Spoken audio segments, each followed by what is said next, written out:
Amados irmãos, quero saudar a todos com a gloriosa paz do Senhor Jesus, não somente aos cristãos, mas todo aquele que crê no Senhor Jesus como único e suficiente Salvador. E se você não crê, eu vou orar para que um dia a salvação chegue até você.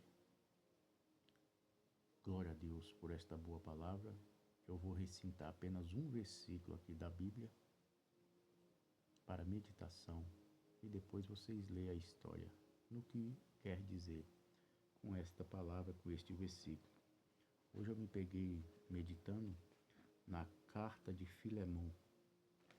Paulo intercede pelo escravo convertido Onésimo, que tinha fugido a seu senhor.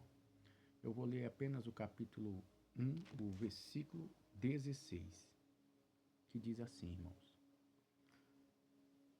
Não já como servo, antes mais do que servo, como irmão amado, particularmente de mim, e quanto mais de ti, assim na carne como no Senhor. Queridos, esse texto, essa carta que Paulo escreve a Filemão, nós queremos dizer que a Bíblia prova que Deus não espera você estar no lugar certo para te chamar. Onésimo é a prova viva disso.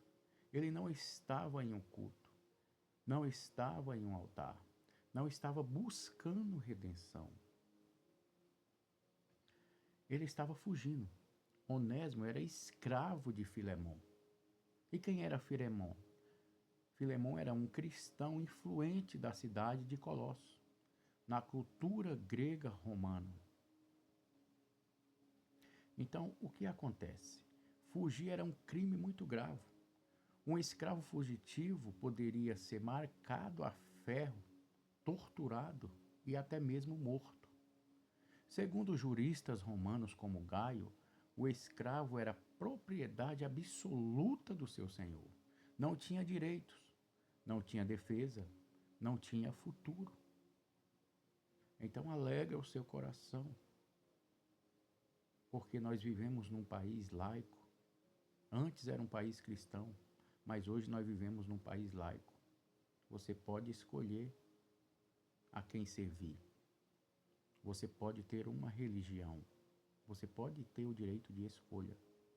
Mas somente Jesus vai dizer para mim e para você, em João 14:6, que Ele é o caminho, a verdade e a vida.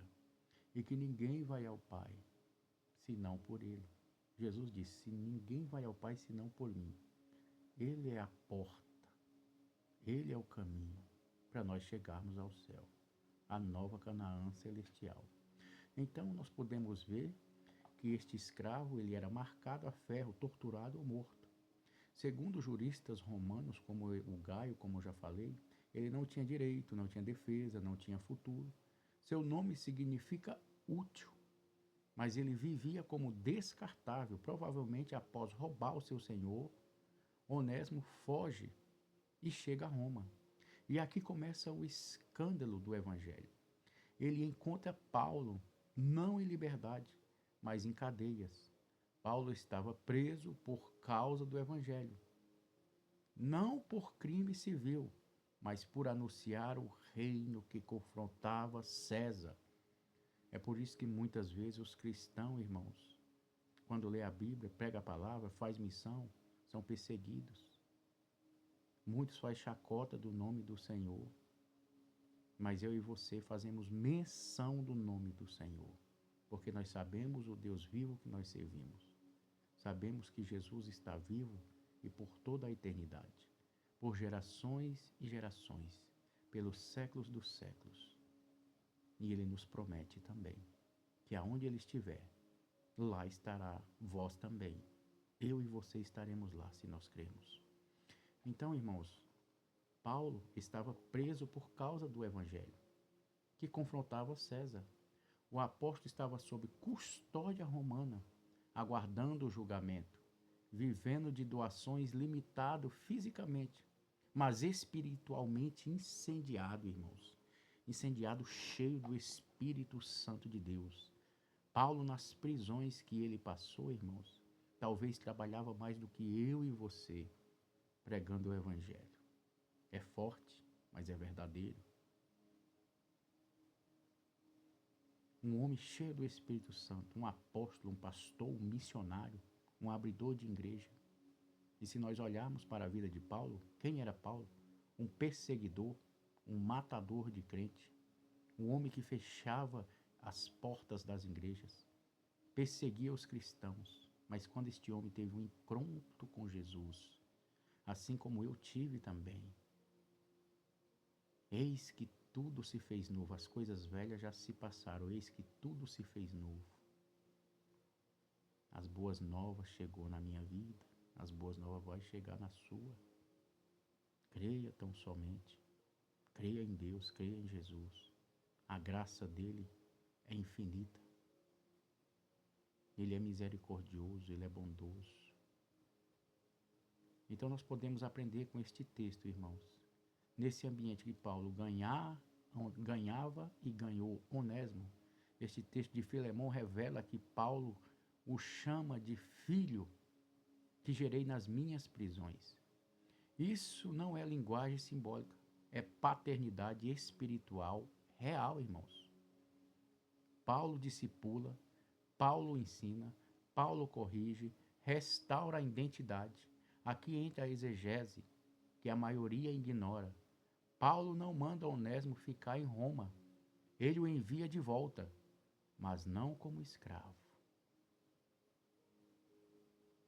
Agora como irmão. É o que esse versículo está dizendo para mim e para você. Isso era uma bomba teológica na cultura judaica. Irmão é alguém da mesma aliança. Paulo está dizendo, Onésimo agora pertence à família da fé. O evangelho não apenas perdoou um fugitivo, ele o reposicionou na comunidade. Ele o colocou de volta nos holofotes. Este homem agora não é mais prisioneiro. Este homem agora é um cristão livre, porque Jesus é assim. Quando ele nos encontra, quando nós encontramos Jesus, porque a palavra de Deus diz que é ele que nos elege. Nós somos eleitos por Cristo. É ele que nos separa, é ele que nos unge. Foi ele que nos comprou, foi ele que nos remiu com o seu sangue. Então, quando ele nos elege, nós não somos mais criatura, nós nos tornamos filhos de Deus, co-herdeiros do céu com Cristo Jesus. Isso é algo maravilhoso, irmãos. Ele poderia ordenar, mas prefere apelar ao amor, porque mudança verdadeira não nasce de imposição, nasce de consciência transformada. Recebe-o não mais como escravo, mas como irmão amado. Olha o que Paulo falou para aquele homem, para Filemão, que era o senhor de Onésimo.